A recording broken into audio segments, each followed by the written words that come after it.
Moneymakers! What's up? Welcome to the cat... What the hell? Moneytron, what is this? Well, not literally.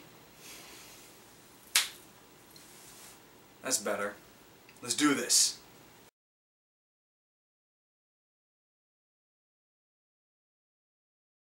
50 Shades of Grey. What the hell is 50 Shades of Grey? It's a book, duh, but why is it such a big deal as of late? Why are daytime talk show hosts telling couples to read it? Simple, it's going to enhance your sex life.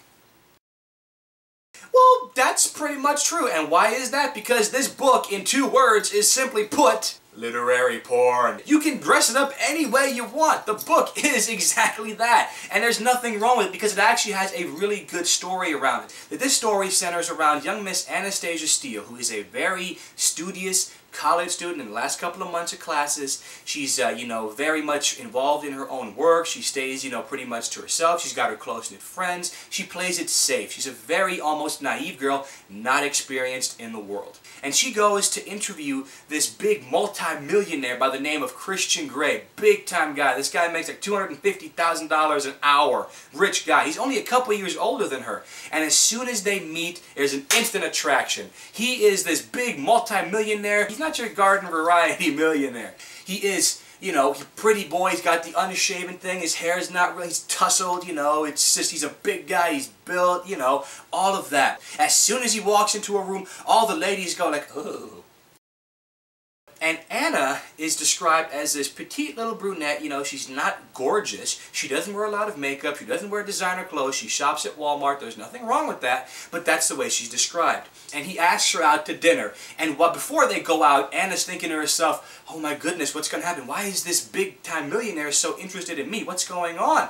I don't even know what to do with myself. Come on, what would a guy want with you? So they go to dinner, and, she starts entertaining the idea of, oh my goodness, maybe he could be my boyfriend. He's a nice guy, he's somewhat mysterious, but he's a nice guy, I suppose it could work, yada yada yada. And then he springs the big news on her. Yeah, Mr. Christian Grey, millionaire extravagant, is not into garden variety boyfriend-girlfriend situation. And he's in that freaky-deaky sex stuff, and I'm talking the kind of stuff, that's just, ooh. He proposes to Anna that she become the submissive to his dominant, with riding crops and whips, chains, ball gags, butt plugs, dildos, all that stuff. Again, don't ask me how I know these things. He actually takes her to his little guest room, his playroom, and shows off some of his toys. And if you can't tell yet, okay, this book is obviously extremely sexually explicit, so I'm not going to spoil any more of it for you. If you want to read it, go read it. For that matter, if you're one of the few guys out there, one of the many guys for that matter, whose girlfriend is begging you to read this book, guess what? I hate you for having a girlfriend.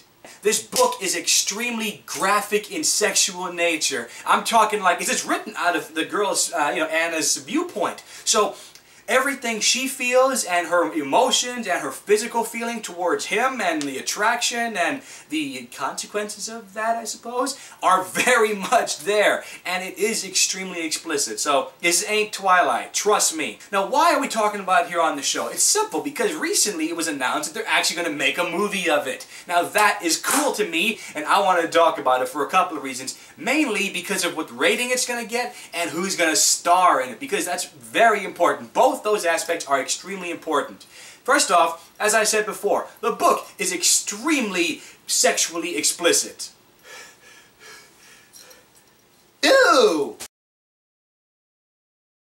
The rating has to be an NC-17. Rumor has it they're actually pushing for an NC-17 because, you know something? The book is not designed to go for the little Twilight preteens, okay? I got kicked out of a bookstore for moving the wet floor sign over to the 50 Shades of Grey section. They didn't think that was too funny. The book is extremely explicit in every sense of the word, in regards to every single activity, in regards to every single emotion and feeling and reaction. And because of that, it has to be an NC-17 movie, or push that R rating to as far as it could possibly go. So who's going to play Miss Anna Steele in this movie? Well, that was one of the big things, you see, because whoever the actress is, she's got to show some skin in this one. I'm not talking just like a little bit, like a little flash, like you could body double it. I mean, sure, if you want to be, very prudish, you could do that. But why would you want to? That's what makes this movie this movie. You don't want to be a body double. You want to show yourself. in all your glory. I mean, that's what we want. I mean, at least all the guys do. First off, we got a rumor that Miss Hermione Granger herself was going to be playing the role. Wrong picture, fool. That's just sick. Yeah. You know you could see her in that role. You know you could.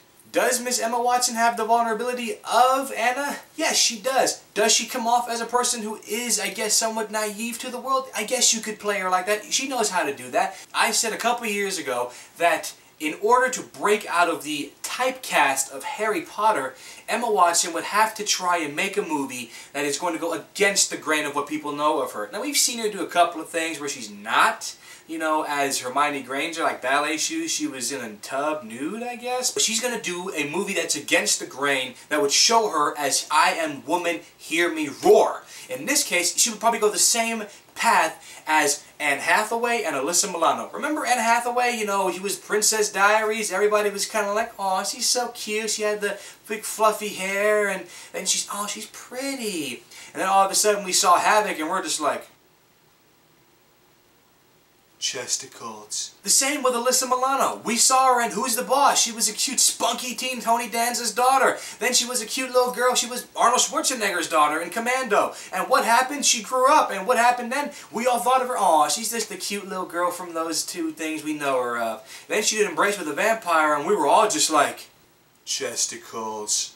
And that is exactly what Emma Watson has got to do. Now, I don't think she's got to do it, but I think she's going to. Because if she does, first off, I win a bet, and second of all, we all win. The next person that popped up on the radar in regards to who could play the role was Miss Mila Kunis. Mila Kunis is one of the hottest young ladies in Hollywood today, period. No denying it. But can she play that role? Can she be vulnerable? Because she's always played the Spitfire. She's never really played the shy, held back kind of person. Now, I don't doubt her abilities to not be able to play it. I just don't see her as that. If she gets the role, that would be great. And I would love to see her in all those wonderful little situations. You know what I'm talking about.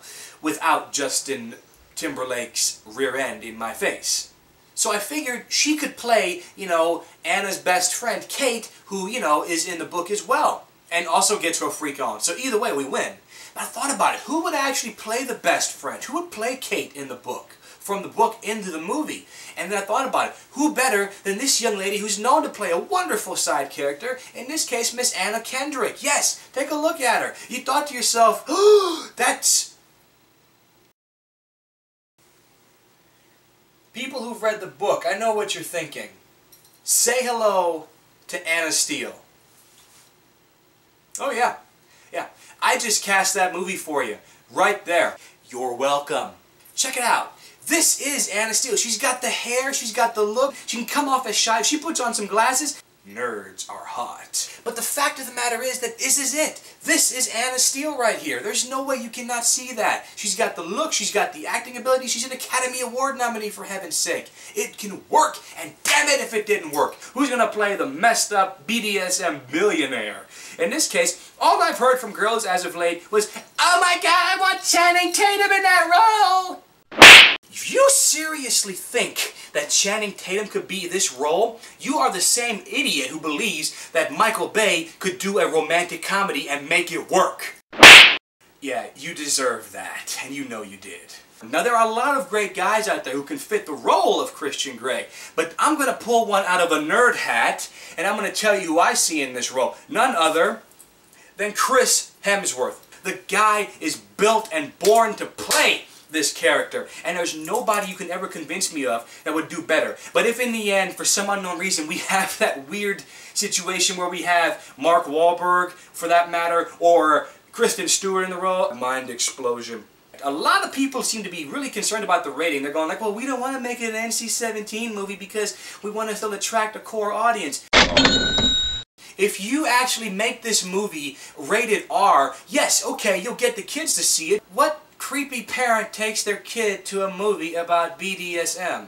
This movie is designed for adults. If they actually make it into a series, yeah, it's a series. You could actually make this work on many different levels in regards to a big movie trilogy, or for that matter, make it 4 parts, since making the 3rd book into a into 2 movies is apparently a thing now. Just give me Chris Hemsworth and Anna Kendrick, and you got yourself a 50 Shades of Grey movie that will actually work. And of course, make it NC-17 because I want to see Anna Kendrick get her freak on. Let me know in the comments below what you think of these character choices. Can you see Chris Hemsworth playing Christian Grey? What about Anna Kendrick as Anna Steele? I think it works. What do you guys think? In the end, obviously, we as fans don't have any say in the matter, but hey, you know what? It's fun to speculate. In that regard, thanks for watching, guys. We'll see you next week right here on the Cash Roll. And until then, this is G Money telling you guys, if you ain't laughing, you ain't living, and if you ain't living, then what the hell are you doing?